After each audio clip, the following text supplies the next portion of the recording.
საგრებულოს თავმჯდომარის ავლაბარში მცხოვრებ მოსახლეობას შეხვდა სამანდაშვილმა შილდის ქუჩაზე მდებარე სანიაღვრე არხის მშენებლობა მოინახულა. სანიაღვრე არხის არარსებობის გამო მოსახლეობა საკანალიზაციო წყლის სუნით მუდმივად შეწუხებული იყო. საგრებულოს დახმარებით პრობლემის აღმოფხვრა უკვე რამდენიმე დღეა დაიწყო და ეს პროცესი 10 დღეში დასრულდება. ამ უბანს აქვს სპეციფიური პრობლემები. ეს ფერდობზე არის გაშენებული და წლების განმავლობაში, თუ არა ათეული წლების განმავლობაში, ამ ადგილას, სადაც ჩვენ ვიმყოფებით, ჩამოედინებოდა მიწისქვეშა წყლები, რომელიც შემდეგ ერეოდა დაზიანებულ წყლის სისტემას, ერეოდა ასევე დაზიანებულ საკანალიზაციო სისტემას და სერიოზულ პრობლემას უქმნიდა დაახლოებით 80-90 ოჯახს.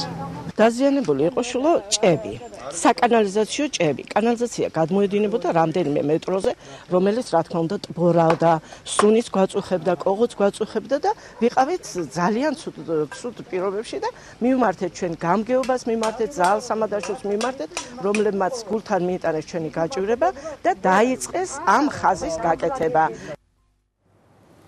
საქართველოს განათლებისა და მეცნიერების მინისტრმა დიმიტრი შაშკინმა სასკოლო საგნობრივ ოლიმპიადებში გამარჯვებულ მოსწავლეთა სკოლებს ფულადი პრემიები გადასცა.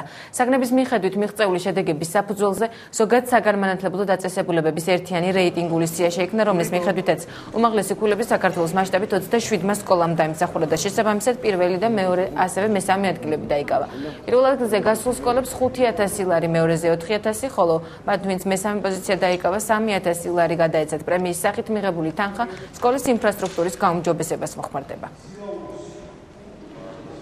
როგორც ჩვენ დავპირდით საზოგადოებას, განათლების და მეცნიერების სამინისტროს ერთ-ერთი მნიშვნელოვანი პოლიტიკის ასპექტი იქნება ის, რომ ჩვენ ყოველთვის წავახალისებთ წარმატებულ სკოლებს. ჩვენ პირდებით ყველა სკოლას, რომელიც არის წარმატებული, რომ ის იქნება წახალისებული სამინისტროს მხრიდან და მე ვარ დღეს ძალიან ბედნიერი, რომ აქვს შესაძლებლობა, რომ გადავცე ფულადი პრემიები იმ სკოლებს, რომლებმაც საჩვენეს ოლიმპიადებში ძალიან კარგი შედეგი. რეიტინგულ სიით პირველ ადგილზე გავედით ჩვენი სკოლა გეოგრაფიაში და ისტორიაში. წელსაც ასევე ჯილდო გადმოგვეცემა ფულადი ჯილდო და გამოვიყენებთ როგორც ჩარშაინსე სკოლის ინფრასტრუქტურის განვითარებაში.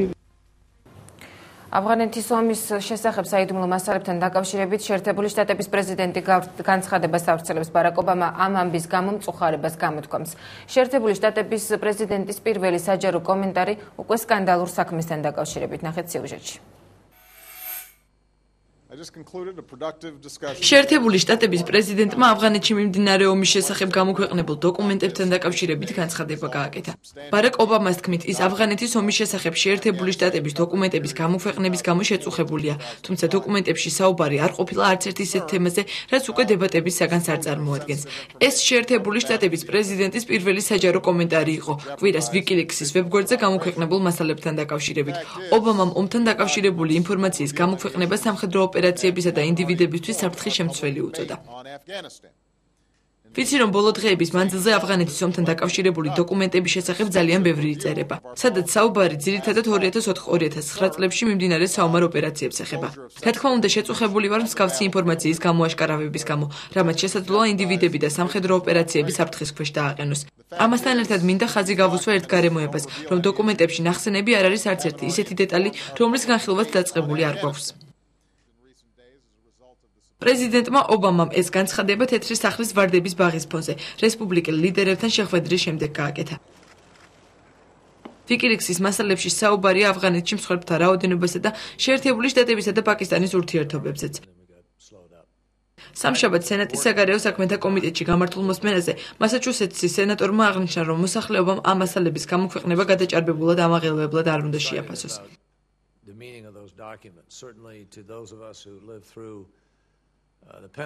ფიქრობ, საჭიროა არ გავაზრიადოთ ამ დოკუმენტების გამოქვეყნების მნიშვნელობა. ამასთან ერთად, ვინც პენტაგონის დოკუმენტების გამოქვეყნების პერიოდში ცხოვრობდით, მინდა გითხრათ, რომ ის შემთხვევა და ეს ერთმანეთისგან განსხვავებულია. სინამდვილეში ამ დოკუმენტებში ძალიან ბევრ შემთხვევაში შეერთებული შტატების სრულიად განსხვავებული მონაწილეობაა ასახული. მისი განცხადებით მასალების გამოქვეყნება არაკანონიერი ქმედება იყო და პოტენციური საფრთხის ქვეშ დააყენა შეერთებული შტატების სამხედრო დანაყოფები ავღანეთში. პაკისტანის სადაზვერვო სააგენტოს ყოფილმა ხელმძღვანელმა დოკუმენტებს, სადაც პაკისტანის სადაზვერვო სამსახურების თალიბებთან კავშირზეა საუბარი, ფიქტიური უწოდა. გენერალი ჰამიდ გული სადაზვერვო სააგენტოს 1987-99 წლებში ხელმძღვანელობდა. გული ვიკილიქსის მიერ გამოქვეყნებულ დოკუმენტებში რამდენჯერმეა ნახსენები. მოხსენებამ, რომელიც ვიკილიქსმა გამოაქვეყნა, შეერთებული შტატებისა და პაკისტანის თანამშრომლობასთან დაკავშირებით ახალი შეკითხვა წარმოშვა. თუ რამდენად შესწევს ძალა შეერთებულ შტატებს ითანამშრომლოს პაკისტანთან თალიბების წინააღმდეგ ბრძოლის საქმეში, რაც ავღანეთის ომის მიმდინარეობის პროცესში ერთ-ერთ სტრატეგიულ ნაწილს წარმოადგენს. პაკისტანი თალიბებს 1990-იან წლებში ავღანეთში ძალაუფლების ხელში ჩაგდებაში დაეხმარა.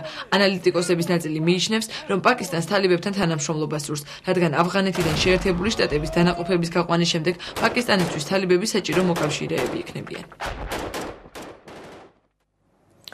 პორტო-პრენსის ქუჩებში ათეულობით ჰაიტელი გამოვიდა, ისინი ხელისუფლების მხრიდან უფრო მეტ დახმარებას მოითხოვენ. დემონსტრანტებმა პროტესტის ნიშნად ქუჩაში ბარიკადები აღმართეს და ნაგავს ცეცხლი წაუგიდეს. ადგილობრივი მოსახლეობის თქმით, იანვრის დამანგრეველი მიწისძვრის შემდეგ ხელისუფლების მხრიდან მათ არანაირი დახმარება არ მიუღიათ.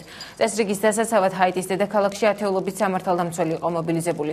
12 იანვარს ჰაიტიზე დამანგრეველი მიწისძვრის შედეგად 3000 ადამიანი დაიღუპა. 1,5 მილიონზე მეტი კი თავშესაფრის გარეშე დარჩა. პირველ ეტაპზე მთავრობა 300,000 ადამიანისთვის სახლის აშენებას გეგმავდა, თუმცა მათი უმრავლესობა დღემდე კარვებში ცხოვრობს.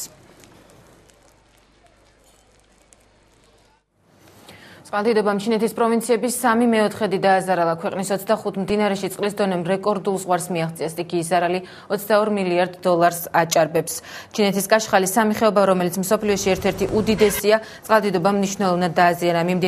მიმდინარე წელს სტიქიამ 680,000 სახლი დაანგრია. ბოლო მონაცემებით ამ სტიქიებს ჩინეთში 823 ადამიანის სიცოცხლე ემსხვერპლა, 427 კი დაკარგულად ითვლება.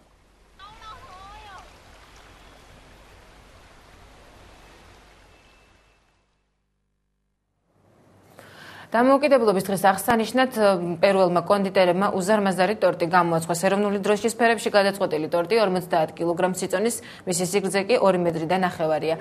დედაქალაქთან ახლოს მდებარე ქალაქში კონდიტერებმა გამოაცხოს ტორტი და მის სანახავად ასობით ადამიანი შეიკრიბა. ისინი ტორტის ფონზე ფოტოებს იღებდნენ. დროშის ფორმის ნამცხვრის დასამზადებლად კონდიტერებს ძირითადად ინგრედიენტებად პერუს კაკაო და შოკოლადი დასჭირდათ და ის ეროვნულ დღესასწაულს მიუძღვნეს. საერთაშორისო კონკურსებზე პერუს კაკაოსა და შოკოლადს ექსპერტების უმაღლესი შეფასება არაერთხელ მიუღია.